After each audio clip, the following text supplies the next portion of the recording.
Selamat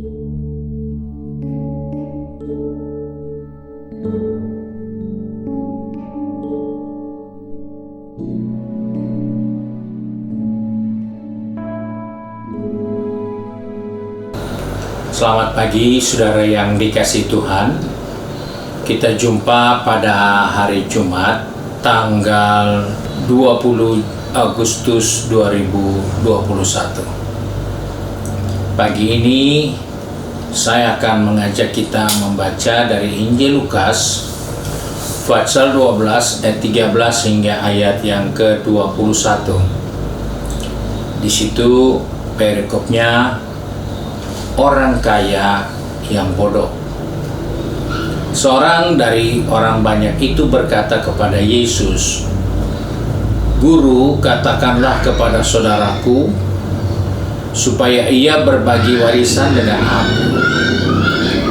Tetapi Yesus berkata kepadanya, "Saudara, siapakah yang telah mengangkat aku menjadi hakim atau pengantara atas kamu?" Katanya lagi kepada mereka, "Berjaga-jagalah dan waspadalah terhadap segala ketamakan. Sebab walaupun seorang berlimpah-limpah hartanya, hidupnya tidak tergantung daripada kekayaannya itu." Kemudian ia mengatakan kepada mereka suatu perumpamaan. Katanya, "Ada seorang kaya, tanahnya berlimpah-limpah hasilnya. Ia bertanya dalam hatinya, apakah yang harus aku perbuat? Sebab aku tidak mempunyai tempat di mana aku dapat menyimpan hasil tanahku." Lalu katanya, "Inilah yang akan aku perbuat. Aku akan merombak lumbung-lumbungku dan aku akan mendirikan yang lebih besar, dan aku akan menyimpan di dalamnya segala gandum dan barang-barangku. Sesudah itu, aku akan berkata kepada jiwaku, jiwaku, ada padamu banyak barang bertimbun-timbun untuk bertahun-tahun lamanya. Beristirahatlah, makanlah, minumlah, dan bersenang-senanglah." Tetapi firman Allah kepadanya, "Hai engkau orang bodoh, pada malam ini juga jiwamu akan diambil daripadamu. Dan apa yang telah kau sediakan untuk siapakah itu nanti? Demikianlah jadinya dengan orang yang mengumpulkan harta bagi dirinya sendiri, jikalau ia tidak kaya di hadapan Allah." Puji Tuhan, kita menjumpai suatu kisah bagaimana Alkitab kita menceritakan tentang seorang kaya yang bodoh. Ada beberapa hal penting yang kita harus perhatikan di dalamnya.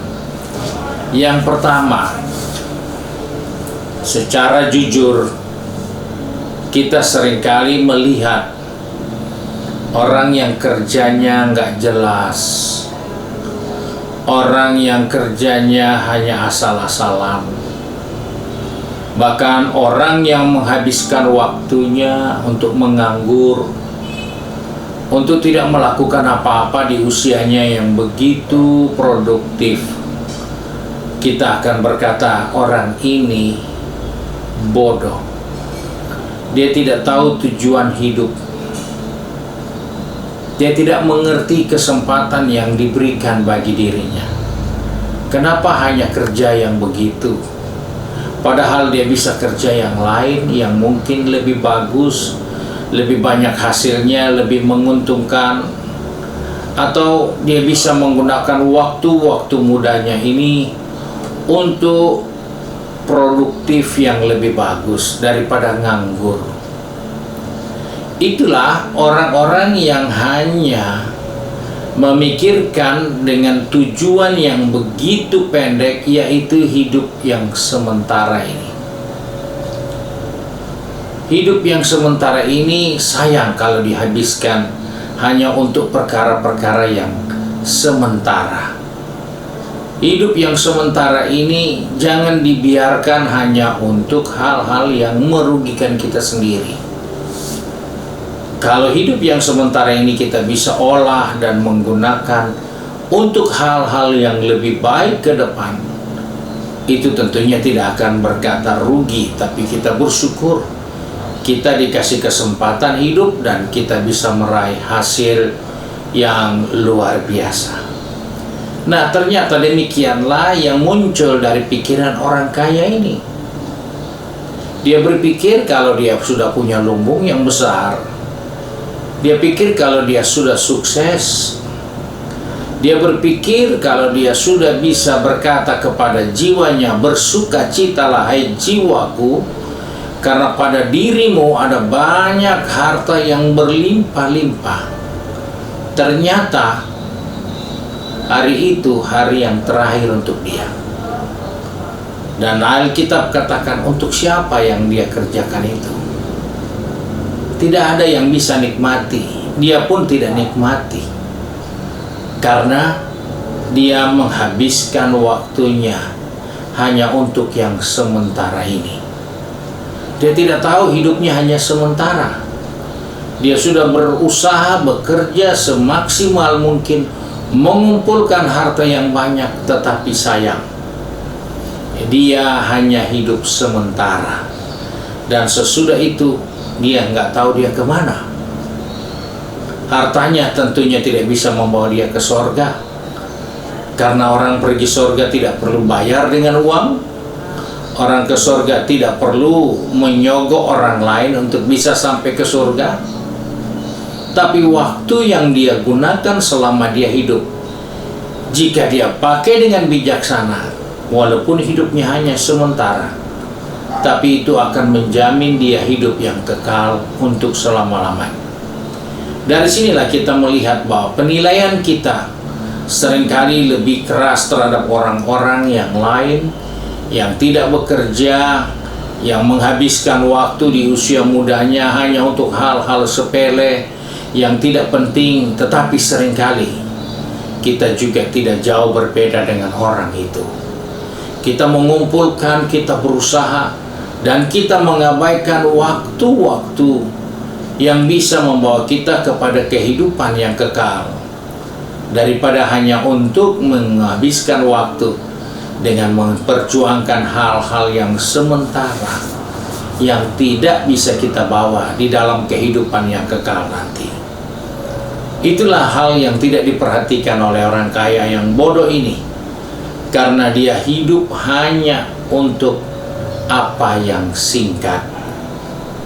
Hal yang kedua yang dimiliki oleh orang kaya yang bodoh ini, ia tidak mempersiapkan diri untuk hidup di dalam kekekalan.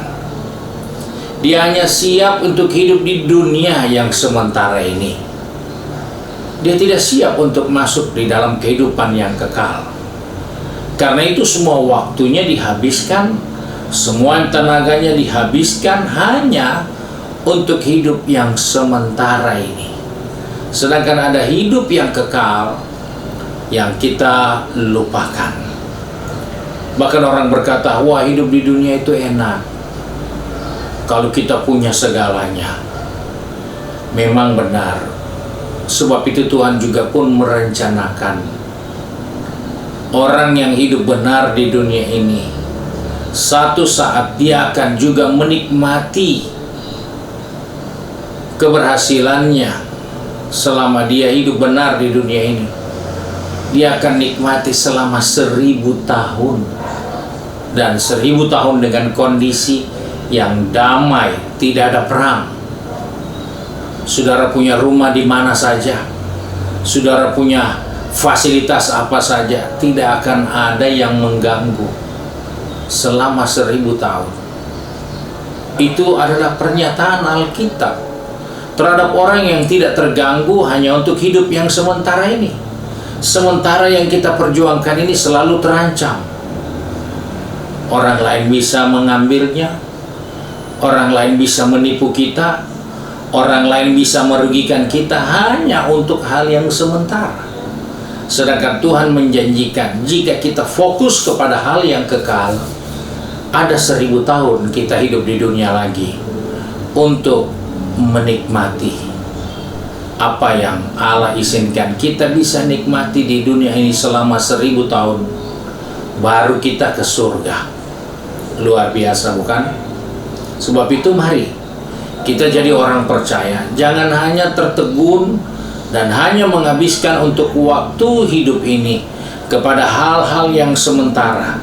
Karena apa yang ada pada diri kita yang kita usahakan untuk hidup yang sementara ini juga sifatnya sementara dan tidak akan mampu membawa kita kepada kehidupan yang kekal. Oleh sebab itu, sebagai orang percaya, melalui kisah ini kita belajar beberapa hal penting. Jangan kita lupa, tujuan hidup ini jangan disia-siakan. Memang kita perlu bekerja untuk hidup yang sementara, tapi bukan untuk hidup yang sementara ini kita bisa perpanjang waktunya. Tidak ada yang bisa memperpanjang waktu hidup di dunia. Waktu sekarang ini sementara. Tapi nanti jika kita hidup dan memperhatikan hidup ini dengan baik, maka akan ada waktu yang begitu panjang kita bisa hidup lagi di dunia ini untuk menikmati semua yang Tuhan sediakan bagi kita. Sebab itu kita diingatkan pagi hari ini melalui peristiwa orang kaya yang tidak bijaksana ini. Dia hanya menghabiskan waktu untuk mengejar yang sementara, dan dia pun tidak sempat menikmatinya karena baru selesai menyimpan semua hartanya. Tuhan katakan, hari ini selesai juga hidupmu. Sebab itu mari kita satu di dalam doa. Kembali kami datang kepada Bapa di surga dengan mengucap syukur karena oleh kemurahan Tuhan kami masih ada sampai saat ini. Dan biarlah oleh kemurahan-Mu yang ada kami boleh alami, kami dapat gunakan dengan baik untuk bekerja, mendapatkan hasil, untuk mempertahankan hidup yang sementara ini, dan juga untuk memperhatikan dan melengkapi diri kami dengan hal-hal rohani untuk kehidupan yang akan datang. Sebab itu tolong kami, pegang tangan kami, pertetapkan langkah kaki kami, supaya kami tidak habiskan waktu kami hanya untuk yang sementara ini, tapi kami juga boleh menggunakan semua waktu yang Tuhan berikan, baik untuk berjuang bagi hal yang sementara, juga melengkapi diri untuk hal-hal yang kekal yang Tuhan sediakan bagi kami. Sebab itu Bapa, kami bersyukur hari ini Tuhan mengingatkan kepada kami supaya kami tidak salah dalam melangkah, tapi kami boleh dapat menggunakan waktu demi waktu dengan sebaik mungkin, dan di dalamnya Tuhanlah yang akan dipermuliakan. Terima kasih Bapa untuk berkat-Mu hari ini. Sebab itu kami bersyukur dan berdoa di dalam nama Tuhan Yesus Kristus, Juru Selamat kami, majikan kami yang baik dan setia. Haleluya. Amin. Puji Tuhan, Tuhan Yesus memberkati. Hari ini adalah waktu yang terbaik untuk kita bisa gunakan berdoa buat bangsa dan negara kita, berdoa untuk pekerjaan Tuhan. Kiranya Tuhan menolong kita supaya kita bisa kuat dalam menghadapi hari-hari yang penuh dengan tantangan, dan juga kita bisa melengkapi diri kita untuk hal-hal yang akan kita bawa dalam kehidupan yang kekal. Puji Tuhan, Tuhan memberkati kita sekalian.